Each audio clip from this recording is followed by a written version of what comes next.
Bakit mataas ang langit? Noong unang panahon ay may mag-ina na nakatira sa isang bahay kubo. Ang anak na si Maria ay may suklay na ginto at kuwentas na may butil-butil na ginto. Halos araw-araw ay isinusukat niya ang suklay at kuwentas. At tinitingnan niya ang kanyang anino sa tubig kung siya ay maganda. Isang araw, nang isinusukat ni Maria ang suklay at ang kwintas, ay tinawag siya ng kanyang nanay. Maria, magbayo ka ng palay. Ang wika ng ina. Opo, ang sagot ni Maria. Ngunit hindi siya kumilos. Maria, magdali ka! Ang tawag na muli ng matanda. Wala tayong bigas na isasaing. Opo, sandali po lamang. Ang tugon ni Maria. Ngunit hindi niya inalis ang kanyang tingin sa kanyang anino sa tubig. Maria, sinabi ko na sa iyong magbayo ka ng palay. Madali ka! Ang galit na utos ng matanda. Tumindig si Maria at tuloy-tuloy siya sa lusong ng palay. Hindi na niya naalis ang suklay at kuwentas. Nalalaman niyang kapag galit na ang kanyang nanay ay dapat siyang sumunod ng madali. Nagbayo na siya ng nagbayo ng palay. Pagkatapos ng ilang sandali, siya ay pinawisan.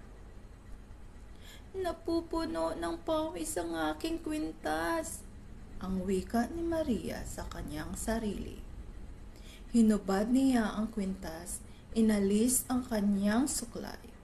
Isinabit ang mga ito sa langit, na noon ay mababa at naabot ng kamay. Habang siya ay nagbabayo, ay tinitingnan niya ang suklay at kuwentas. Kay ganda ng aking suklay at kwentas, ang wika ni Maria sa kanyang sarili. Pagkatapos ko nang magbayo ng palay, ay isusuot ko uli ang aking suklay at kwentas. Sa gayong pagsabi, ay dinalas niya ang pagbabayo ng palay upang ito ay matapos at maisuot niya uli ang suklay at kwentas. Tumaas ang pagbuhat niya ng halo at dumalas ang pagbagsak nito sa lusong. Umaabot na pala ang dulo ng halo sa langit. Ngunit hindi niya napapansin. Sa palay na ngayon ang kanyang tingin. Tinitingnan niya kung malapit na siyang makatapos upang maisuot niya ang suklay at kuwentas.